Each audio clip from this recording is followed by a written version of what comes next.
무엇보다도 뜨겁게 서로 사랑할지니 사랑은 허다한 죄를 덮느니라. 한 번 더요.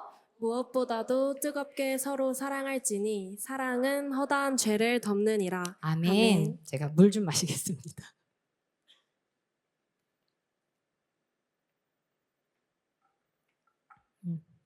오늘 그 설교의 제목은요, 신인류의 사랑입니다. 웬 말인가? 사회학 시간도 아닌데, 여러분 중고등학교 때 세계사나 사회 과목을 통해서 산업혁명에 대해서 아마 대부분 배우셨을 겁니다. 배우셨죠? 처음 듣는 얘기는 아니시죠? 네. 18세기 말에 증기기관차의 발달로 인하여서 1차 산업혁명이 있었고요.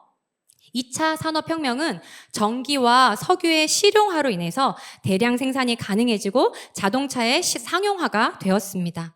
3차 산업은 흔히 디지털 혁명이라고 부르는데요. 정보통신의 발달로 인하여서 시스템의 자동화, 디지털화가 되었다고 합니다. 우리가 보내고 있는 이 오늘날에는 4차 산업혁명 시대입니다. 인공지능, 빅데이터를 기반으로 여러 첨단 기술이 결합하여서 폭발적인 변화를 만드는 게 핵심이라고 합니다. 그래서 이를 나타내고 있는 표지가 AI, 빅데이터 분석, 증강현실, 블록체인 등이 있다고 합니다. 큰 기술의 발달로 인하여서 인간의 생활 방식뿐만이 아니라 사고 방식 등이 전면적으로 재편된 혁명이라고 합니다. 이로 인해서 전혀 다른 인간형이 등장했기 때문에 4차 산업혁명 시대를 살아가고 있는 인류를 신인류라고 합니다. 4차 산업혁명으로 탄생한 신인류를 일컫는 여러 표현이 있는데요. 성균관대학교의 최재붕 교수는 그것을 포노 사피엔스, 이게 책 제목이기도 합니다. 포노 사피엔스라고 이름 짓기도 했습니다. 이 포노 사피엔스는요, 우리가 핸드폰의 폰과 호모 사피엔스의 합성어로 스마트폰을 신체의 일부로 여기며 살아가는 인류를 뜻합니다. 동의하십니까, 여러분? 제 핸드폰은요, 주일 9시가 되면 일주일 동안의 평균 사용량이 나옵니다. 그때 제가 이제 일부 예배를 이제 드리는 때인데요. 보니까 제가 평균 좀 작게 사용하면 5-6시간이고 평균은 한 6-7시간 정도 사용을 하는 것 같은데 어떤 날에는 제가 9시간을 사용한 거예요. 그래서 예배 시간에 핸드폰을 던져버릴 뻔했습니다. 저만 그런 얼굴이신데 저만 그런 거죠, 여러분. 네. 저만 그러면 이제 포노 사피엔스인 건가요, 여러분? 아마 여러분도 대부분 이 핸드폰의 사용량이 굉장히 많은 시간에 할애하고 있을 텐데요. 생각해보면 카톡이 없던 시절, 그 전에 가서 문자와 전화만 가능했던 시절, 여러분 그런 시절을 보내셨나요? 우리 예성 형제 웃고 있는데 아니면 이 스마트폰조차가 없던 시절, 우리가 어떻게 일했을까 생각하면 사실 도저히 상상이 되지 않습니다. 우리는 이제 스마트폰이 없이는 살아갈 수 없는 신인류가 되었습니다. 기술과 과학의 발달이 인류의 사고방식과 생활방식까지 변화를 가져오게 됐는데요. 여러분 놀랍게도 이렇게 단어로 명명되어 있진 않지만 성경 안에도 신인류가 등장한다는 것을 알고 계십니까? 그런데 이 성경 안에 등장하는 신인류는요, 4차 산업혁명의 신인류와는 비교할 수 없을 정도의 완전한 전환입니다. 왜냐하면 근본이 달라졌기 때문입니다. 성경 안에 등장한 신인류는 누구일까요? 우리가 말씀을 통해서 한번 보고 싶습니다. 고린도후서 5장 15절에서 17절을 쉬운 성경으로 함께 읽어봅시다. 시작. 그리스도께서 모든 사람을 대신하여 죽으신 것은 살아있는 사람들이 더 이상 살지 않고 자신들을 위해 죽었다가 다시 사신 분을 위해 살게 하려는 것입니다. 그러므로 우리는 이제부터 그 어떤 사람도 세상의 관점으로 알지 않겠습니다. 전에는 우리가 그리스도에 대해서도 세상의 관점으로 알았으나 이제는 더 이상 그렇게 하지 않겠습니다.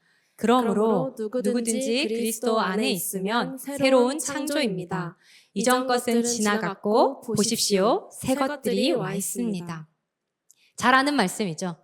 예수 그리스도를 믿는 사람들은 누구나 뭐라고요? 새로운 창조입니다. 그렇다면 왜 그리스도를 믿는 사람들을 새로운 창조라고 이야기할까요? 그것은 예수님께서 우리를 위하여 행하신 일들 때문입니다. 죄가 없으신 예수님께서 죄인인 우리를 구원하시려 우리를 대신하여서 자기 몸을 십자가에서 찢으셨습니다. 이것은 철저히 이타적인 사랑입니다. 이전에 그 누구에게서 그 어디에서도 볼 수 없었던 사랑입니다. 왜냐하면 사랑은 결코 단 한 톨도 자기 자신을 위하지 않기 때문입니다. 뿐만 아니라 예수님은 죽음을 이기고 부활의 첫 열매가 되셨습니다. 인류의 대표인 아담의 죄로 인하여서 하나님과의 관계가 단절되었습니다. 그런데 마지막 아담이 되신 예수 그리스도를 통해 그 단절된 하나님과의 관계에 화해가 이루어지게 되었습니다. 그래서 더 이상 죄의 종노릇 하지 않게 되었습니다. 하나님과의 화해로 말미암아 영원한 삶을 살 수 있게 되었습니다. 이것이 그리스도를 믿는 사람들에게 주어진 새 창조입니다. 할렐루야. 네. 여러분 믿으십니까? 믿으십니까? 아멘. 제가 존경하는 신학자 김진혁 교수는 본인의 저서 질문하는 신학에서 이렇게 이야기했습니다.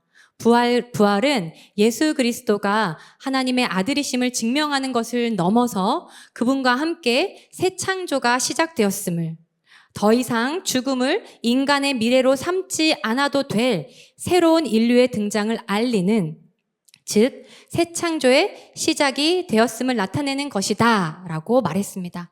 그렇기에 예수 그리스도는 신인류의 시작이시고 그분 안에서 새 창조를 통해서 신인류가 탄생된 것입니다.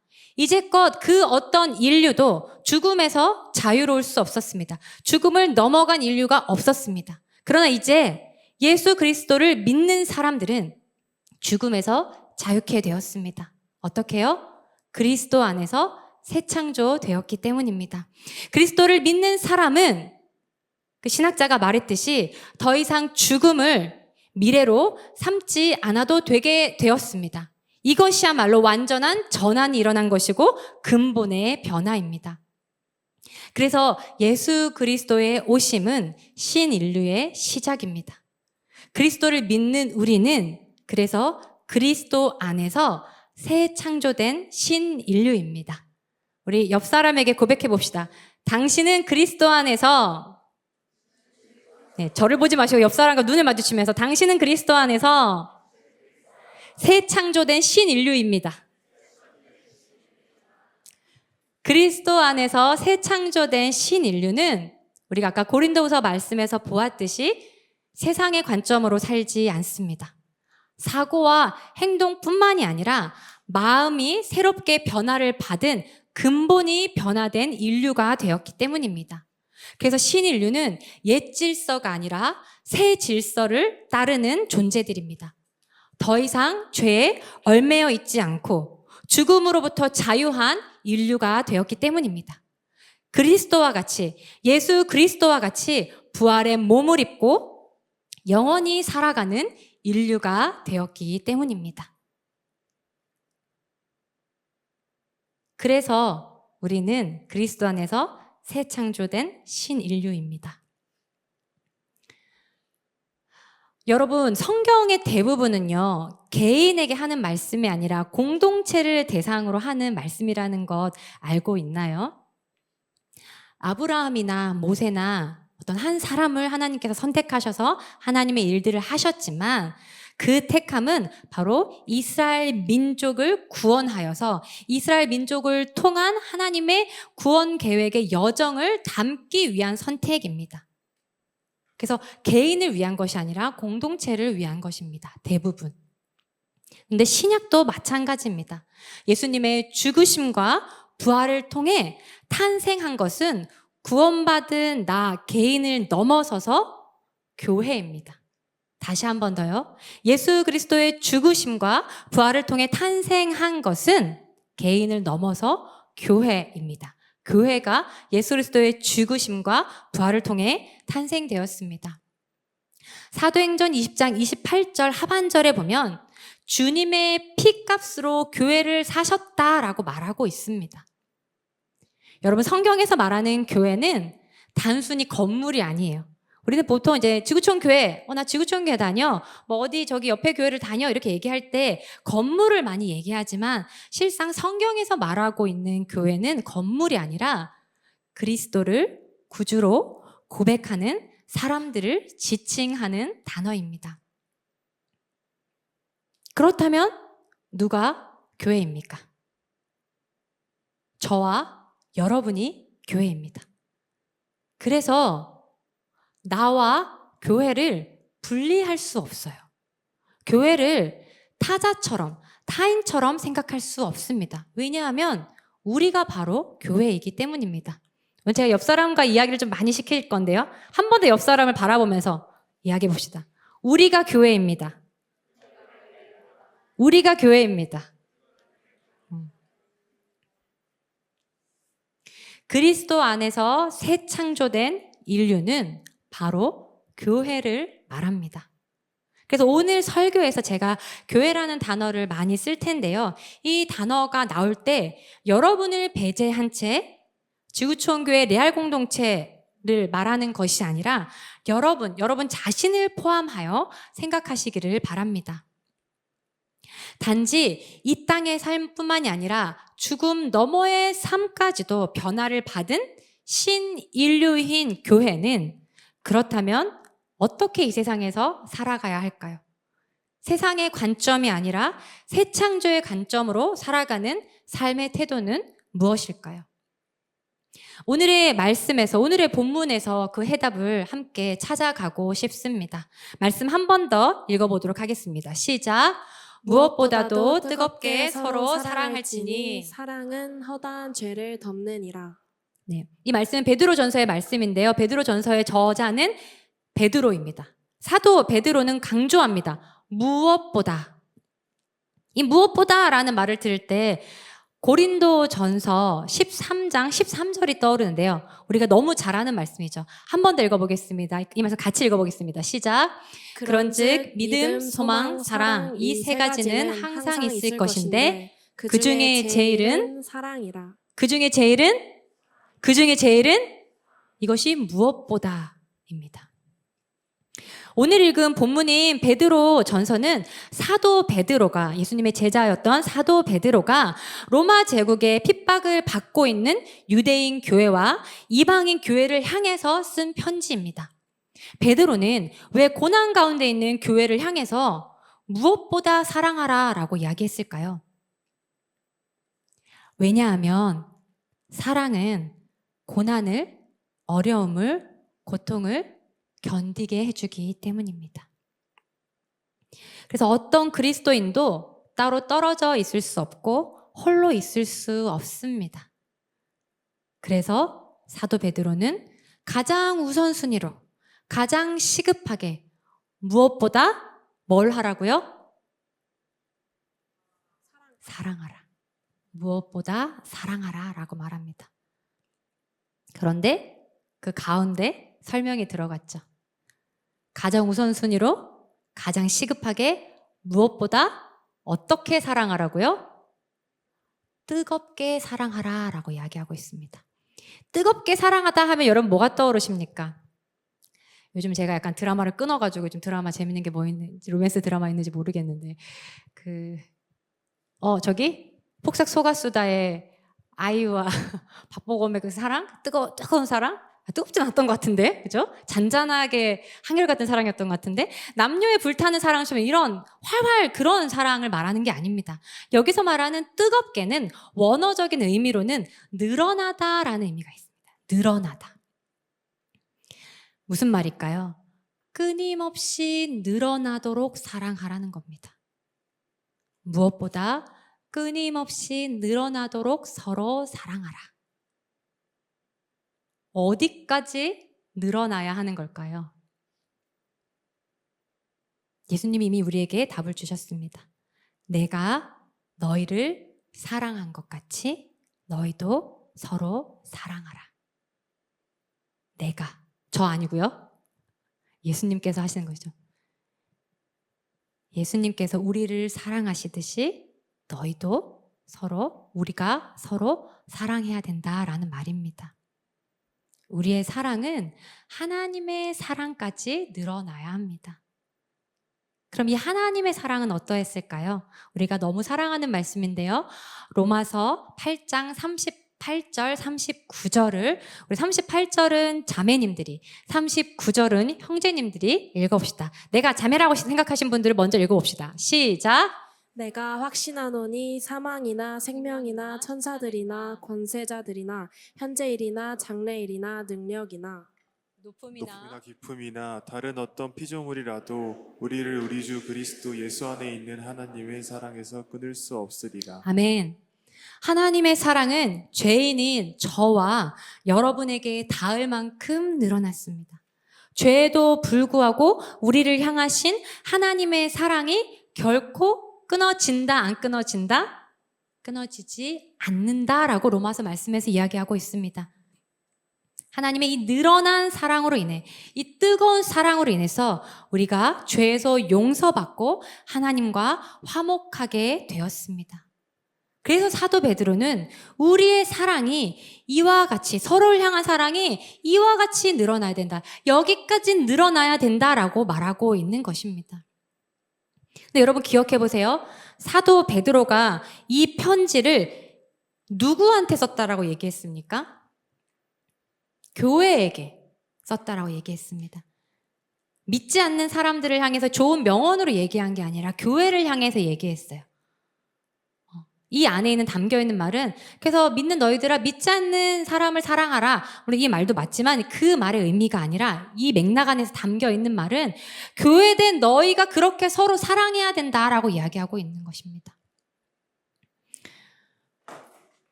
여러분 다시 한 번 더 서로를 좀 보실래요? 서로를 사랑하고 있습니까? 여러분 함께 하는 게 좋으세요? 정직하게 말하면 좋을 때도 있지만 힘들 때도 많이 있지 않습니까?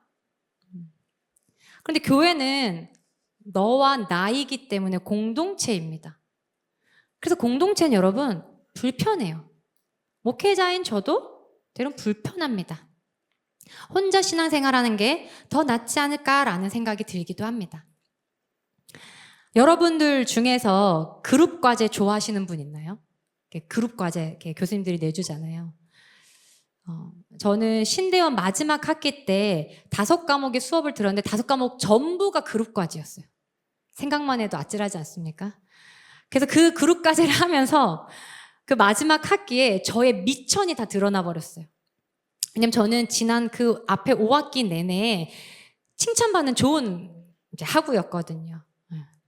그런데 그 그룹 과제를 하면서 저희 그 까칠한 모습이 다 드러나서 저희 성격이 낱낱이 드러났지 뭡니까? 웃어? 얼마 전에 죄송해요. 얼마 전에 제가 청년을 만났는데 그 청년이 처음 저를 이제 경험했을 때 이렇게 그냥 이렇게 찬양 인도하는 저가 아니라 저와 뭔가를 같이 하게 됐을 때 경험했던 제가 되게 어땠냐면 카리스마 있고 되게 까칠했다고 얘기하더라고요. 그래서 제가 맞다고 얘기했습니다. 저는 카리스마가 있고 까칠하다 얘기를 했어요. 이렇게 함께 하니까 이게 숨길 수가 없는 거예요. 그런 모습들이 드러납니다. 제 얘기를 하나 더 하고 싶은데요. 이번 주에 이렇게 제 남편이 저로 인해서 상처를 받은 일이 있었어요.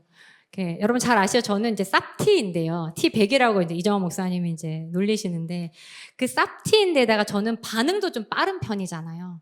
그래서 저희 남편도 이제 다른 교회 목사로 이제 청년부를 섬기고 있거든요. 그래서 본인이 섬기는 그 청년부에게 보낼 이렇게 묵상 카드를 이렇게 그런 그 온라인을 통해 가지고 이제 제작을 한 거예요. 그래서 온라인으로 이제 뿌리려고 카톡으로 뿌리려고 제작하고 그걸 이제 저에게 어때? 나 이거 이제 청년들에게 보낼 거야 하고 이렇게 기쁘게 저한테 보여줬는데 제가 딱 보자마자 이거 이렇게 고쳐. 그랬거든요. 그랬더니 저희 남편 본 사람들은 알 건데 눈이 진짜 크거든요. 이제 사슴같이 그 큰 눈에 슬픔이 담기면서 나는 너랑 공유하고 싶었던 거지 너한테 피드백을 원한 게 아니었는데 어떻게 보자마자 그렇게 좋다는 말이나 뭐 이런 말도 없이 피드백이 나올 수가 있냐. 굉장히 속상하고 굉장히 서운하다라고 말하더라고요. 그래서 제가 재빠르게 미안하다라고 잘못했다라고 사과를 했습니다. 여러분 이렇게 가까운 부부 사이에도 상처를 주고받아요. 그럼 여러분 중에서 가족들과 갈등 한번 하지 않는 분들이 있습니까? 있다면 저를 찾아와서 저 그 비결을 좀 알려주세요.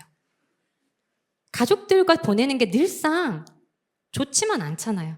겉으로 보기에는 좋을 수 있지만 사실 우리는 저마다 각자 가정 안에 어려움과 갈등을 가지고 있습니다.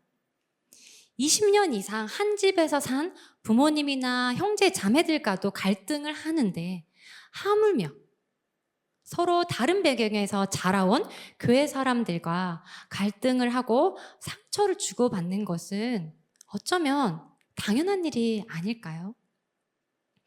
작년 여름 수련회 때 이명규 목사님의 집회 설교 중에서 매우 인상적인 내용이 있습니다. 죄인들이 둘 이상이 모이면 그곳이 어디냐고 물어보셨어요. 그곳이 어딜까요? 죄인 두 사람 이상이 모이면 교도소죠. 감옥이죠, 감옥. 그러면 교회는 죄인들의 집합소예요. 그럼 교회가 어딥니까? 너무 제가 불경건할까요? 교회가 교도소죠. 저 잘리는 건 아니겠죠?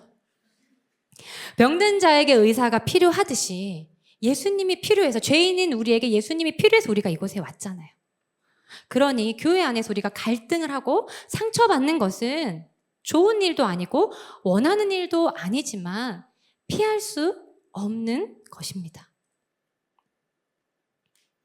우리의 사랑이 어디까지 늘어나야 하냐면 교도소에 있는 죄인을 사랑하는 데까지 늘어나야 합니다. 바로 우리 공동체를 사랑하는 데까지 늘어나야 됩니다. 나를 아프게 하고 상처를 준 교회를 사랑하는 데까지 늘어나야 됩니다.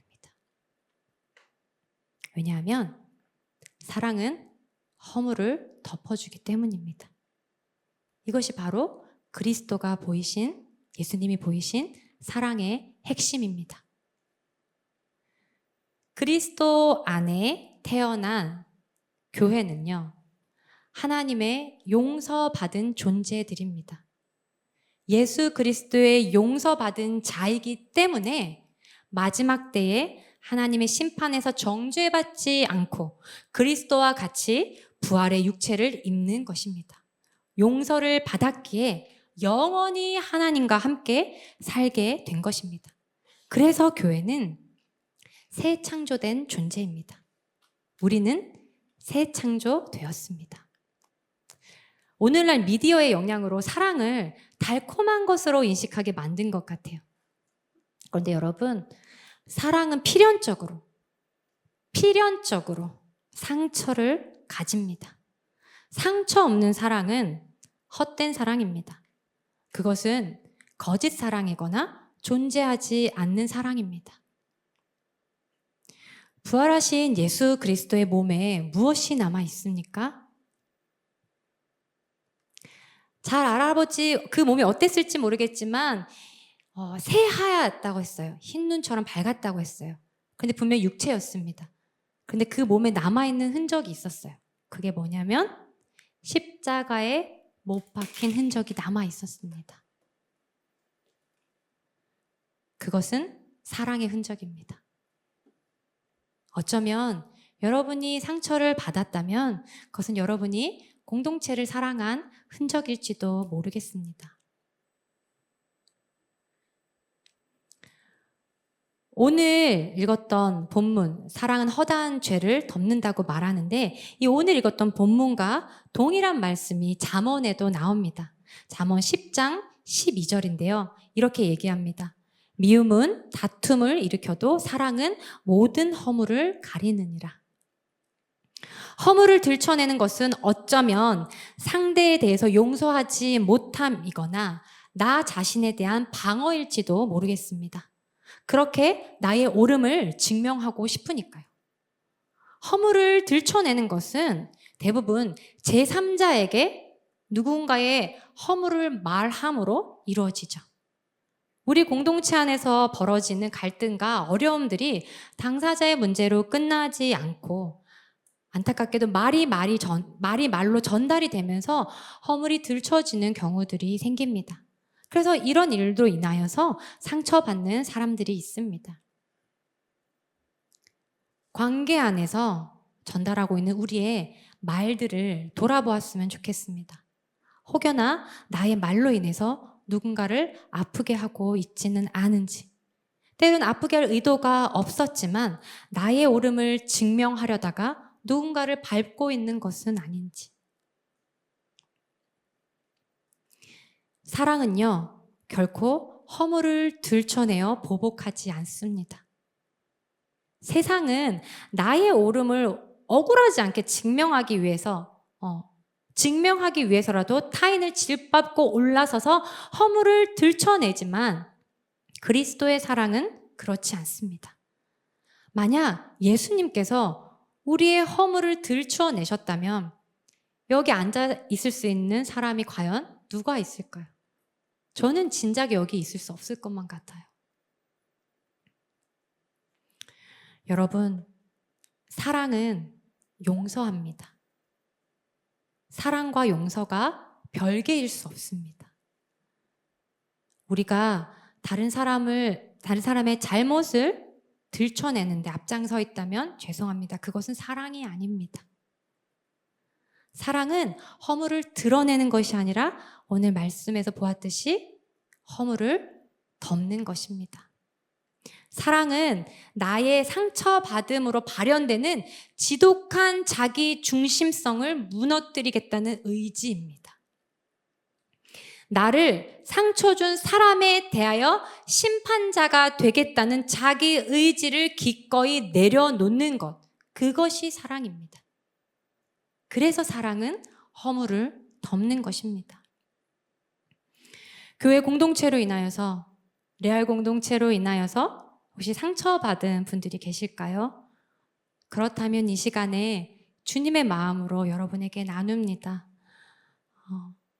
여러분에게 상처를 준 공동체를 용서하실 수 있을까요? 혹시나 여러분과 교회를 이루고 있는 저의 미숙함으로 인하여서 상처받은 분들이 있으시다면 겸손하게 나눕니다. 저를 용서해 주실 수 있을까요? 사랑하기 때문에 저의 허물을, 교회의 허물을 덮어주실 수 있을까요?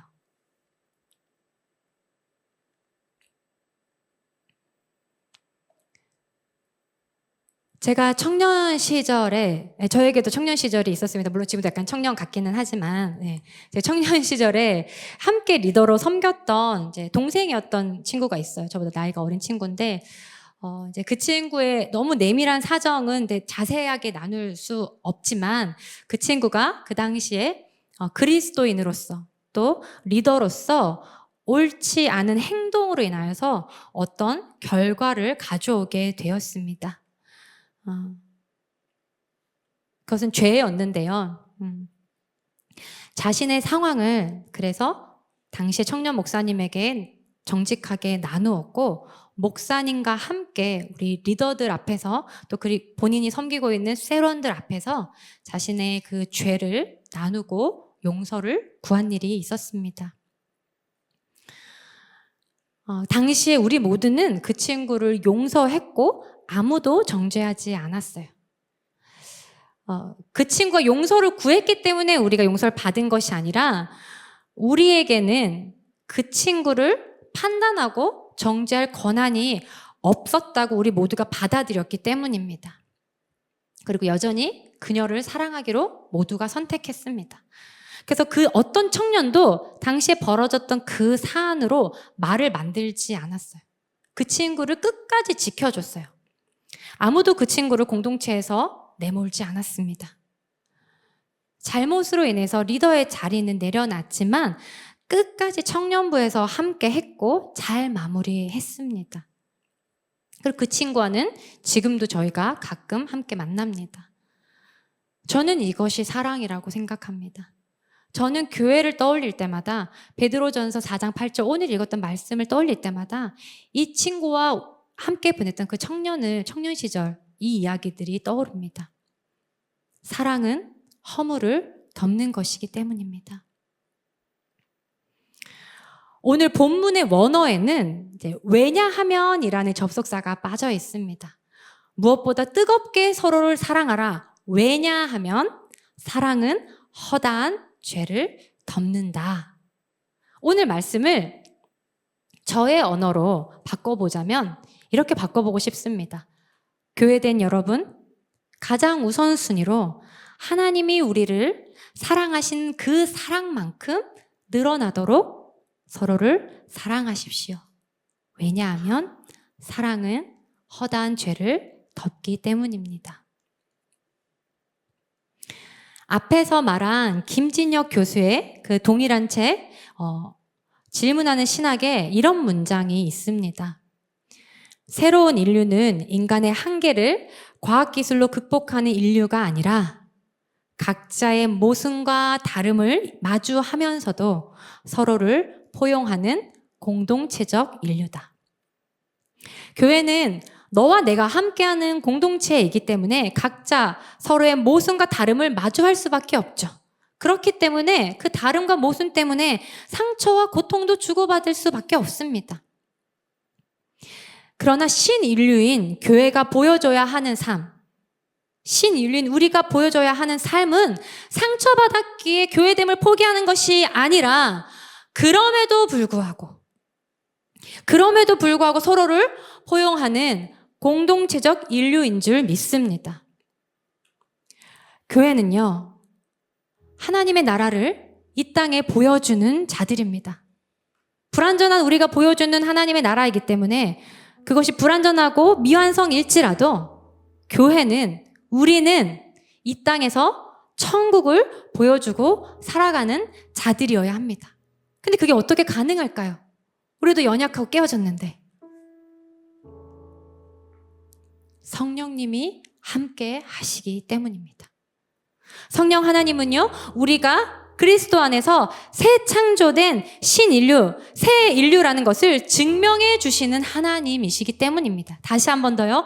성령 하나님은 우리가 그리스도 안에서 새 창조된 신인류라는 것을 증명해 주시는 하나님이시기 때문입니다.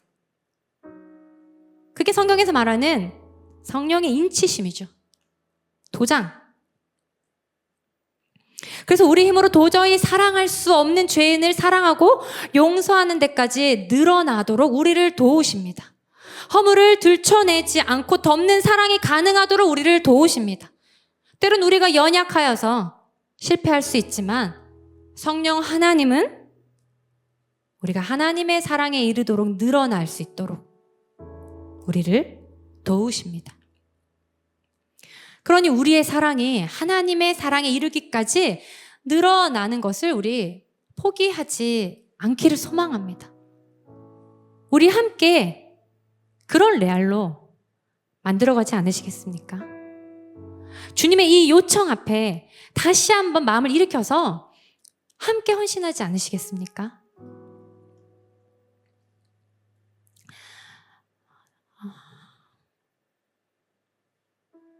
누군가 잘 만들어주는 안락한 곳에 머무는 것이 아니라 상처받았으니까 나를 상처 주지 않는 다른 공동체를 찾아가는 걸음이 아니라 우리가 먼저 그런 공동체를 만들어가면 좋겠습니다. 그 가정이 너무 해피할 거야, 행복할 거라고 저는 말할 수 없는 것 같아요. 그렇지 않을 겁니다. 그 가정에서 상처를 받고 원치 않지만 상처를 줄 수 있지만 한계 없이 우리를 사랑하시는 하나님의 사랑을 우리가 알기에, 그 사랑을 우리가 경험한 자들이기에, 우리가 그 사랑으로 용서를 받은 존재이기에 기꺼이 다시 한번 사랑하기로 결정하면 좋겠습니다. 교회된 여러분, 우리가 그렇게 다시 한번 뜨거운 사랑에 우리 자신을 내어 던지면 좋겠습니다. 나의 리더만, 나의 엘더만, 나의 목회자만이 아니라 우리 한 사람 한 사람이 교회입니다. 그리스도 안에서 새 창조된 우리는 교회입니다. 그래서 이 부르심 앞에 우리가 뒤로 물러나지 않고 성령 하나님을 의지하여서 세상의 관점이 아니라 정말 이 땅 가운데에 하나님의 나라의 관점이 무엇인지, 새 창조의 관점이 무엇인지 보여주는데 기꺼이 헌신하는 저와 여러분이 되기를 주님의 이름으로 축복합니다. 우리 함께 이 마음을 담아서 찬양하면 좋겠습니다. 우리가 자주 부르는 찬양이고요. 저는 이 찬양을 볼 때마다 어떻게 이런 가사로, 이 성경 구절로 가사를 만들었을까라는 생각을 참 많이 합니다. 이 찬양의 가사는요, 끝났다라고 얘기하지 않고요, 과정을 얘기하고 있습니다. 함께 지어져 가네. 과정이요. 하나님이 만드시기를 원하시는 그 교회됨을 우리가 이루어가는 그 마음을 가지고 우리가 이 찬양을 함께 고백하면 좋겠습니다. 함께 찬양합시다. 우리는 하나님의 자녀, 주 사랑 안에 우리가 할 때 주님 나를 사랑하신 것 같이 우리도 서로 사랑할 수 있네. 우리는 주의 몸된 교회, 우리는 주의 몸된 교회, 모든 지체가 하나 될 때 예수님의 마음을 닮아가며 고통과 즐거움 함께 나누네. 하나님 안에서 우리 서로 이어져 주가 거하신 성전이 되네. 모퉁이 돌 되신 예수와 하나 되게 하신 성령 안에 함께 우리 처음부터 한 번 더 고백합시다. 우리는 하나님의 자녀, 우리는 하나님의 자녀,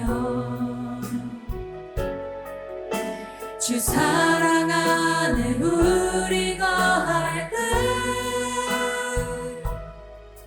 주님 나를 사랑하신 것 같이 우리도 서로 사랑할 수 있네. 우리는 주의 몸된 교회, 우리는 주의 몸된 교회, 모든 지체가 하나 될 때 예수님의 마음을 닮아가며 이 믿음의 가사에 동의하시는 분들은 그 자리에서 일어나셔서 함께 찬양하면 좋겠습니다. 하나님 안에서 우리 서로 이어져 주가 거하신 성전이 되네. 모퉁이 돌 되신 예수와 하나 되게 하신 성령 안에 한 번 더 우리 믿음으로 고백합시다. 하나님 안에서 우리 서로 이어져 하나님 안에서 우리 서로 이어져 주가 거하신 성전이 되네. 모퉁이 돌 되신 예수와 하나 되게 하신 성령 안에 함께 믿음으로 고백합니다. 주님이 피로 사신 주님이 피로 사신 아름다운 교회, 서로를 사랑함으로 하나 주님이 머리 되신 거룩한 교회 우리 함께 만들어 이 가사 앞에 우리 헌신하기로 결정하며 고백합시다. 주님이 피로 사신 주님이 피로 사신 아름다운 교회 서로 사랑함으로 하나 되는 교회 주님이 머리 되신 거룩한 교회 우리 함께 우리 마지막으로 한 번 더 마음을 다해 고백합시다. 주님이 피로 사신 주님이 피로 사신 아름다운 교회 서로 사랑함으로 하나 되는 교회 주님이 머리 되신 거룩한 교회 우리 함께 만들어 가요. 우리 함께 기도합시다. 주님 교회로 살도록 불러주신 그 부르심 앞에 다시 설 수 있도록 도와주세요. 때로 내가 받은 상처가 너무 커서 더 이상 함께 교회로 살고 싶지 않고 다시 상처받을까봐 두려워서 머뭇거리는 나의 이 깨어진 마음을 주님께 내어드립니다. 주님, 사랑하기에 용서를 선택할 수 있도록 도와주세요. 내게 용서를 구해서가 아니라 죄인인 나를 구원하신 하나님의 사랑이 용서에 이르기까지 늘어난 것처럼 나도 다시 교회를 사랑할 수 있도록, 나도 교회를 용서할 수 있도록 주님 인도해 주세요. 내가 다시 교회로 살아갈 수 있도록 성령님 도와주세요라고 우리가 주님의 도우심을 구하며 이 시간 마음을 주님께 내어드리며 함께 기도함으로 나아가길 소망합니다. 기도합시다.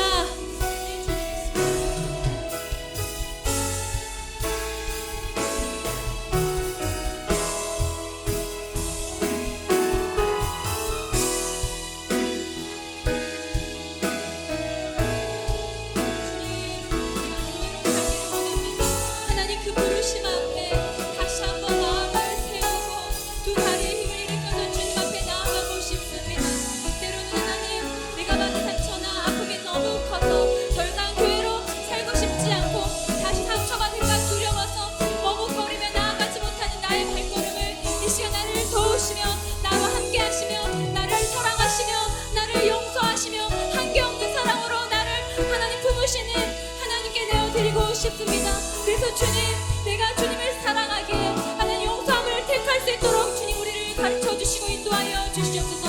하나님, 내 용서를 구해서가 아니라 내가 용서받은 죄인이기 때문에 하나님께서 나에게 그 죄에도 불구하고 나를 향해서 끝없이 늘어나신 그 사랑 때문에 하나님, 내가 다시 한번 교회를 사랑할 수 있도록, 교회를 사랑하는데 나의 삶을 다시 한번 내어드릴 수 있도록 이 사랑 앞에, 이 부르심 앞에 다시 한번 나는 헌신하며 나아갈 수 있도록 주님 우리의 삶을 일으켜 주시옵소서. 우리의 마음을 새롭게 하여 주시옵소서. 새 창조된 변화받은 마음으로 하나님 그 마음으로 살아갈 수 있도록, 새 창조된 신인의 마음으로 살아갈 수 있도록 성령님 우리가 교회로 살아갈 수 있도록 우리를 도우시고 이끌어 주시고 우리를 가르쳐 주시옵소서. 우리 다시 한번 기도합시다. 다시 한번 기도할 때는 우리가 구체적인 사랑을 결단하며 기도하기를 원합니다. 우리가 말씀에서 보았던 것처럼 사랑은 허다한 죄를 덮는다고 말씀하였습니다. 그래서 이렇게 기도합시다. 주님, 예수님께서 나의 죄를 덮으신 것처럼 나도 나의 지체의 허물을 들춰내는 것이 아니라, 정죄하고 공격하는 것이 아니라 사랑하기 때문에 그 허물을 덮어주는 교회로 살아갈 수 있도록 도와주십시오. 비방과 험담의 말을 멈추고, 말을 전하는 것을 멈추고, 나의 옳음을 증명하기 위해 타인을 깎아내리지 않도록 성령님 나의 입술과 생각과 마음을 지켜주세요. 레아 공동체가 서로를 사랑하게 지켜주는 안전한 공동체가 될 수 있도록 그 일에 나 자신이, 우리 셀이 먼저 헌신하며 주님의 부름받은 천국을 보여주는 공동체로, 교회로 만들어갈 수 있도록 주님 은혜를 베풀어 달라고 다시 한번 우리가 이 마음을 가지고 주님 앞에 나아가며 기도하기를 소망합니다. 함께 기도하며 결단하며 나아갑시다.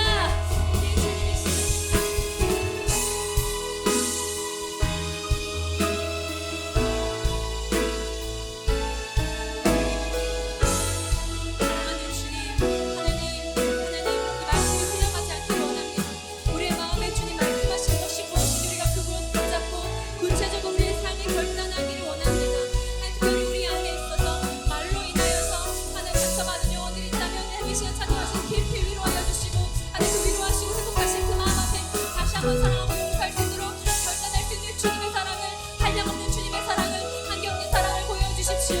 그리고 우리가 그 사랑 앞에 다시 한번 결단하며 나아갑니다. 나의 입술을 지켜주십시오. 나의 생각을 지켜주십시오. 나의 마음을 지켜주십시오.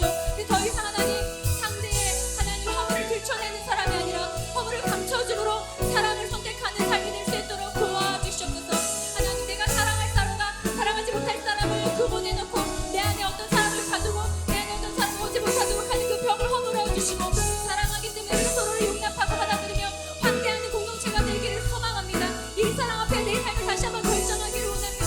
그렇게 공동체를 만들어가는 일은 누군가가 만들기를 기다리는 것이 아니라, 그런 공동체를 찾아가는 것이 아니라, 하나님 나의 삶이 먼저 그 공동체가 되어지도록 내가 그 공동체를 부르짖기 때문에 내가 그 공동체를 살아가도록 다시 한번 헌신하고 결정하겠습니다. 하나님, 그리스도 이렇게 사랑하기로 결정한 모든 자들에게 주님 역사해 주시고 그 마음을 강력하게 붙잡아 주시며 성령께서 우리 마음과 연합할 수 있도록, 우리가 그 마음을 가지고 도전하며 살아갈 수 있도록, 그것을 포기하지 않으며 살아갈 수 있도록 하나님 은혜를 베풀어 주시옵소서.